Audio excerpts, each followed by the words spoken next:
So నేనైతే పొద్దునే లేచి బయటికెళ్ళి చూస్తే మార్నింగ్ వ్యూ అయితే కొంచెం ఇలా ఉంది. సో అంతలోపలే మా ట్యూషన్ స్టూడెంట్స్ కూడా అందరూ వచ్చేసారు.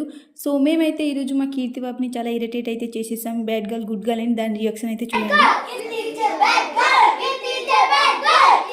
దాన్ని బ్యాడ్ గర్ల్ అన్నాం కదా, దాని ఫేస్ అయితే ఇలా పెట్టేసింది. ఇప్పుడు గుడ్ గర్ల్ అంటాం చూడండి.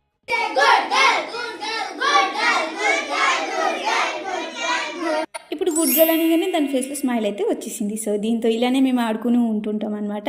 సో ఇప్పుడు మా కీర్తి పాప చాలా అలసిపోయింది చదువుకుని అనమాట. అందుకే కొంచెం రెస్ట్ అయితే తీసుకుంటుంది. సో ఈరోజు కాలేజ్కి కూడా వెళ్ళాలి నా ప్రాక్టికల్ నోట్స్ అయితే సబ్మిట్ చేయడానికి. సో ఈరోజు అయితే నేనైతే బ్రేక్ఫాస్ట్ అయితే చేయను, ఎందుకంటే బ్రేక్ఫాస్ట్ లేదు కాబట్టి. అందుకే డైరెక్ట్గా లంచ్ చేసి అయితే కాలేజ్కి అయితే నేనైతే రెడీ అయిపోయాను. మేమైతే డైరెక్ట్గా సబ్మిట్ అయితే చేసేసి మళ్ళీ వచ్చేసాం దొయ్యవర తినడానికి అయితే. సో ఈ దొయ్యవర అయితే మా కాలేజ్ పక్కనే ఉంటుంది. దొయ్యవర అయితే తినేసాం అండ్ దొయ్యి పానీ కూడా తాగేసాం. సో మా ఫ్రెండ్ అయితే ఒక ఆశ్రమం అయితే తీసుకొని వెళ్ళింది. సో ఈ ఆశ్రమం అయితే ఎంత బ్యూటిఫుల్ గా ఉందో. ఇక్కడైతే శివయ్య ఉన్నారు అండ్ ఇక్కడైతే శ్రీకృష్ణ ఇంకా అర్జున కూడా ఉన్నారు. ఆశ్రమంలో అయితే కొద్దిసేపు అయితే ఉండి అందరూ అయితే ఇంటికి అయితే వెళ్ళిపోయారు. సో నేను కూడా వచ్చేసాను. సో మా ట్యూషన్ స్టూడెంట్ కూడా అందరూ వచ్చేసారు. సో చదువు అయితే అయిపోయింది. ఇప్పుడు ప్రే అయితే చేస్తున్నాను.